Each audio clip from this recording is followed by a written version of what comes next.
Hello, everybody. Welcome to the World Monologue Games 2022 Global Finals. You are watching the Sprint category. My name is Pete Malicki. I am the creator of World Monologue Games and your host. So the Sprint category are our monologues, which run for 45 to 60 seconds.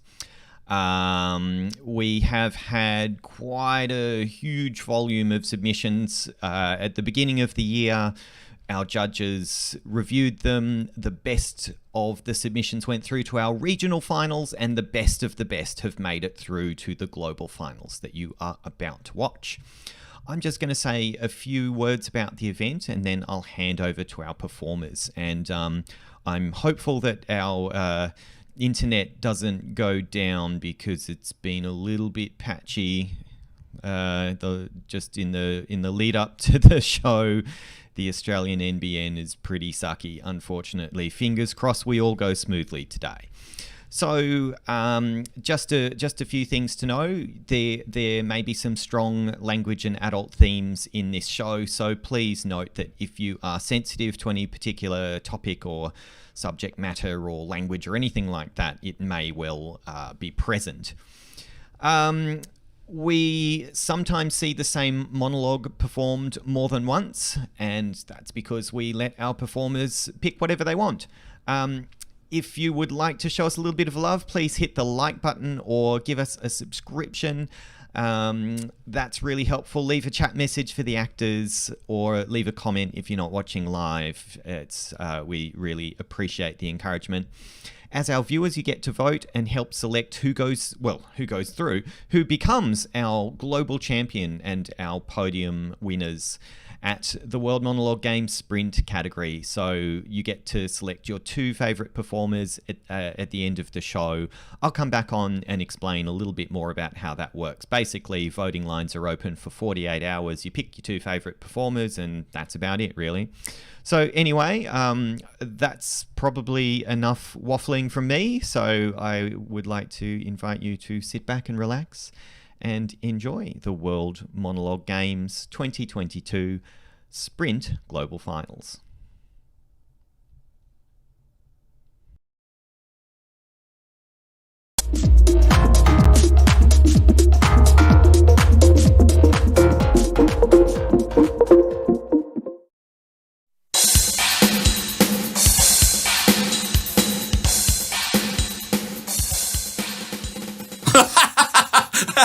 Oh, no. You're serious, aren't you? No. We can't have tradespeople round every time this happens.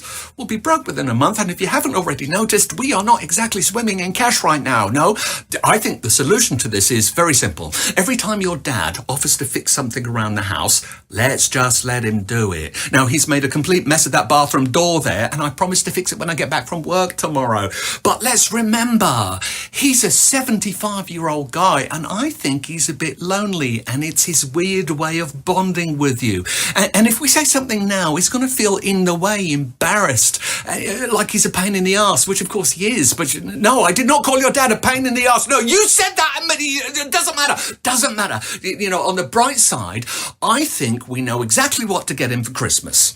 DIY lessons, because he really needs them.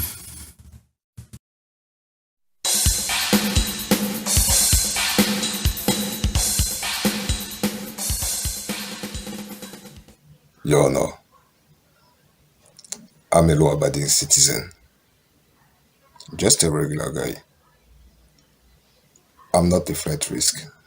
This is my first alleged offense, and the prosecutor here has not presented one single piece of evidence against me.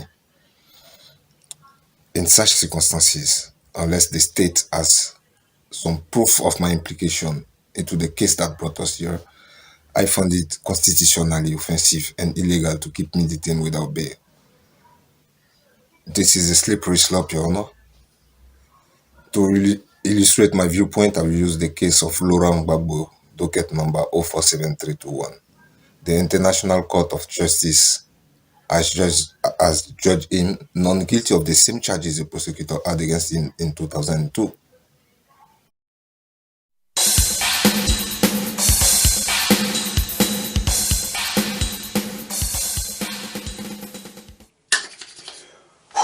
자, Io sono Enrico.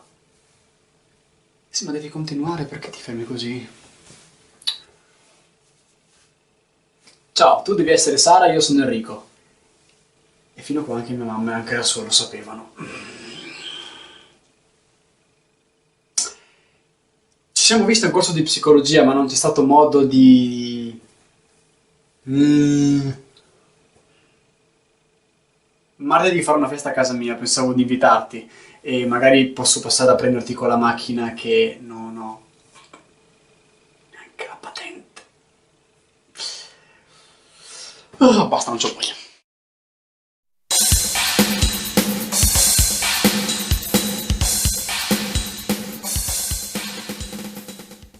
To be or not to be, that's the question. Whether 'tis nobler in the mind to suffer the slings and arrows of outrageous fortune, or to take arms against a sea of troubles and by opposing in them, to die, to sleep, no more. And by sleep we mean to say we end the heartache and the 1,000 natural shocks that flesh is heir to. 'Tis a consummation devoutly to be wished. To die, to sleep, perchance to dream. Aye, there's the rub, for in that sleep of death what dreams may come once we have shuffled off this mortal coil must give us pause. There's the respect that makes calamity of so long life.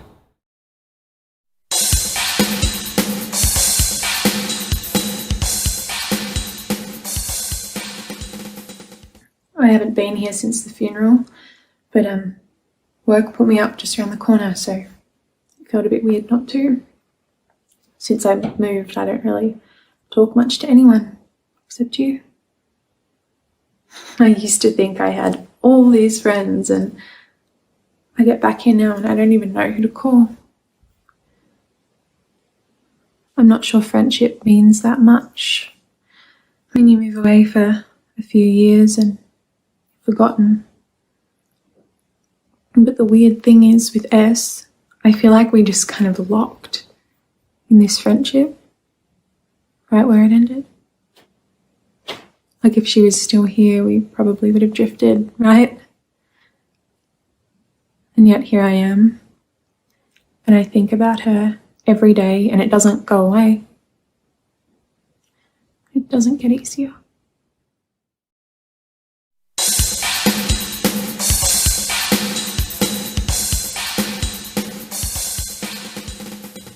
I stole it. She knows nothing about it.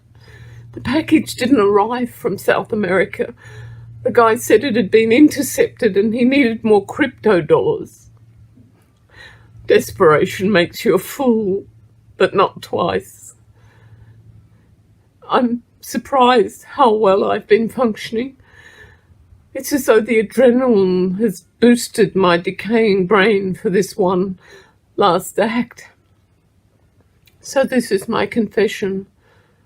I took the bottle of fentanyl from my sister's vet surgery. She knows nothing about it. I'm hoping this keeps her out of prison. I have one last drink and avoid a future of dementia. Don't call me a coward. You know it's for the best.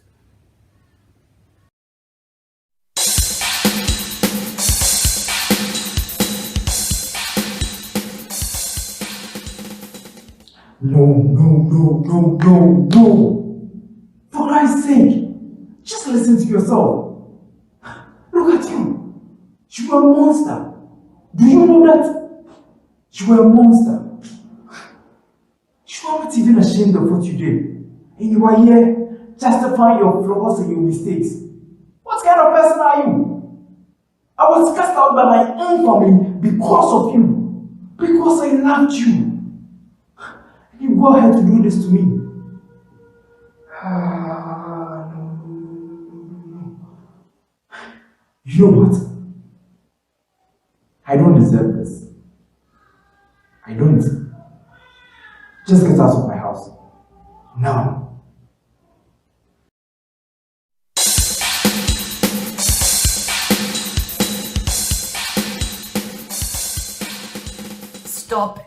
listening to girls on TikTok telling you which stars or planets are making you feel sad. It's your parents. And that's a scientific fact. Bad times create strong people. Strong people create good times. Good times create weak people. And weak people create bad times. Our grandparents were kids during the Second World War, which was a pretty bad time. But they became strong people, creating good times.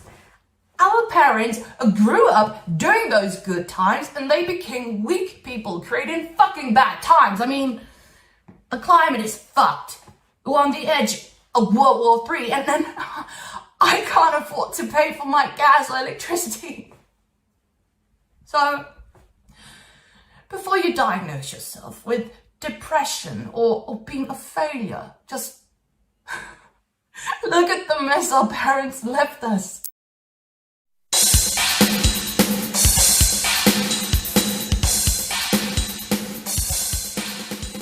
You have to answer like it's a real question. I mean it, if you don't answer like it's real, this won't work. Got that? Great. I'll ask the question and you take as much time as you need. Ready? Okay, if your daughter turned up today, and I know that's hard to think about, would you accept illegally harvested organs if it was the only way to save her life? Would you let an innocent person die so your daughter could live? Just like that. That was a pretty quick answer, Pauline. You'd really let someone be kidnapped, have their organs removed, their body discarded.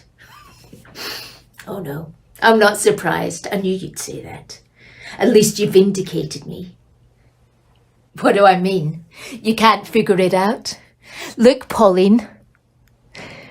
Don't they look familiar? You get it in a second.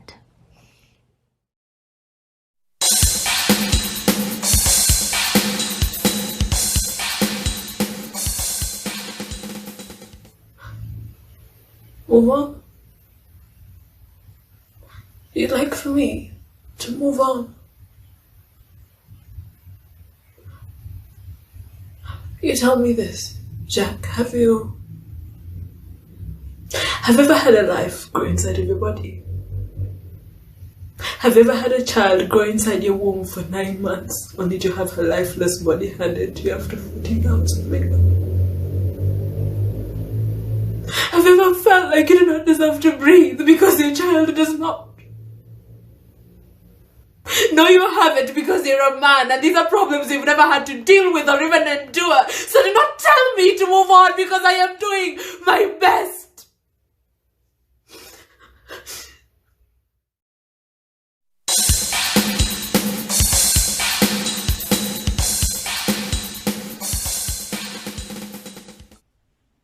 I don't know why you brought me in here. Like there's nothing wrong. Did my mom call you or something?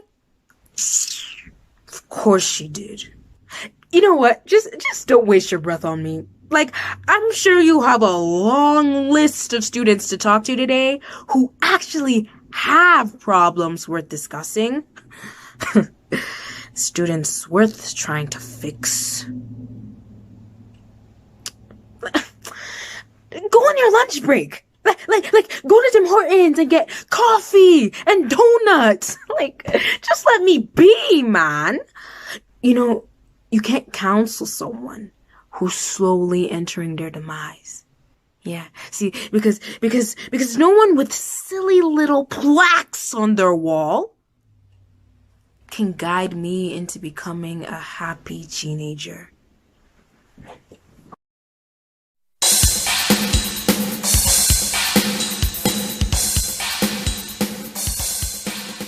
When a man's son shall play the cur with him, look you, it goes hard.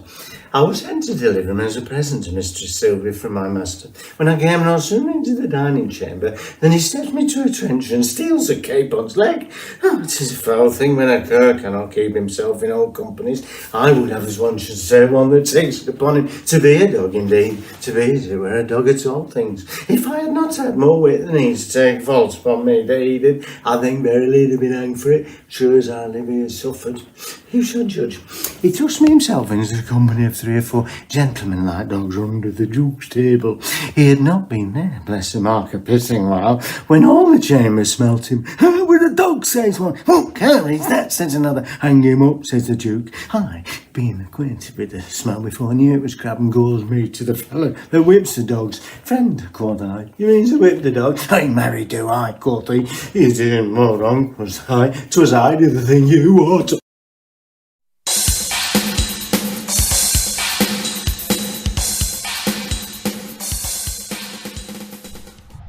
Hindi na tumigil sa pagdaloy ang dugo ng asawa ko. Nag-isa siya namatay. Ang kanyang mga mata ay puno ng takot at pangamba. At ngayon, tangan mo ang aking anak.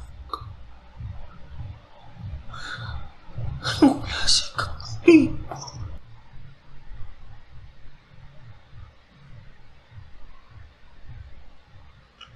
Isinusumpa ko!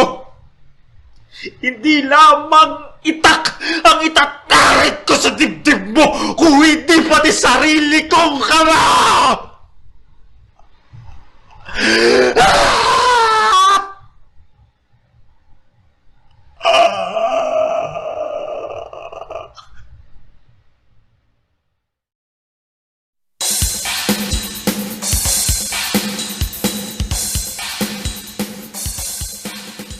I was in the boy's bedroom one day.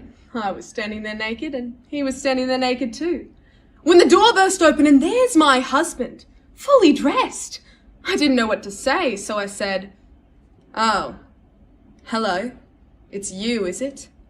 "Yes, it's me, you peasant." He called me a peasant. I wouldn't have thought that was the right word. Anyway, then he started shouting like a lunatic, and he was trying to throttle the boy, and he was trying to throttle me at the same time. But my husband's only got 2 hands, and no matter how hard he squeezed, he couldn't do it. Only I was trying to help him. I was squeezing my own throat against the boy's. I'd stopped breathing too. Oh God. I wanted to die. I hurtled into the bathroom and shut the door behind me. I grabbed a razor blade and slash, slash, slash. It was a bloody massacre.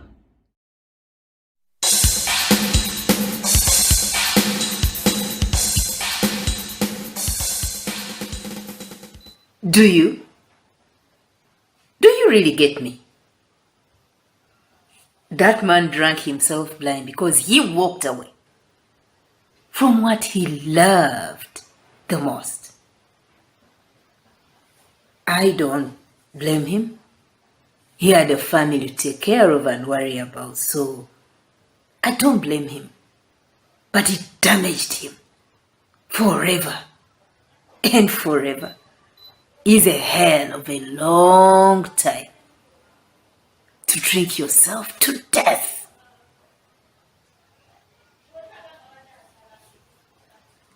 I'm sorry. Maybe I'm going too heavy, but you really got to me with what you said earlier. Being 2 shades away and all that. And you're tired of hearing that voice.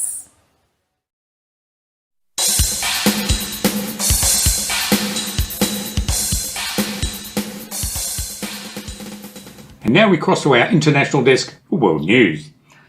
Oh, we seem to have a technical problem, so I will be presenting world news, apparently.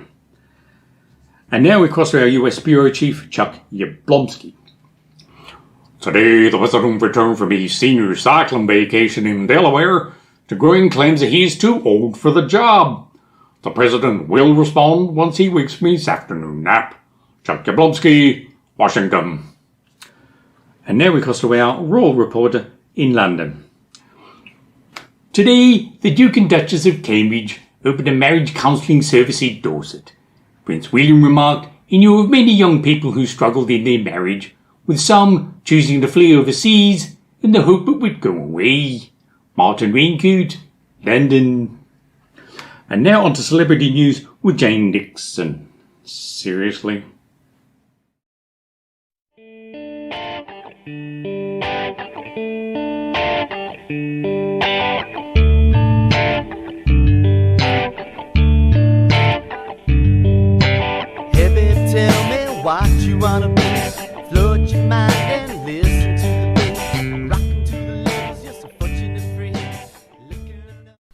All right, everyone. That was the Sprint Global Finals, a very quick show with the 45 to 60 second performances.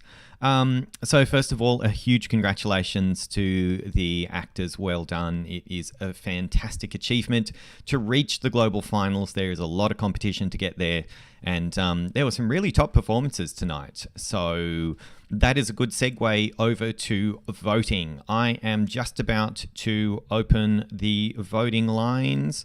I have just saved a change to the description of this video, so there is now a link available for the voting form.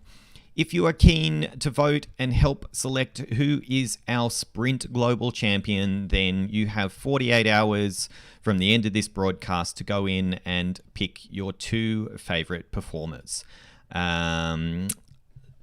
What else can I say about that? We do have judges as well. We've got quite a large panel of judges for the Globals. They will also be helping select who the winners are, and we will announce those winners on Wednesday the 30th of November for all 6 of the World Monologue Games Global Finals categories. Just a word of caution, please don't try to vote twice. We will just remove all of your votes and performers. If you try to vote twice, you will get yourself disqualified, and we would all hate that. So please don't do that.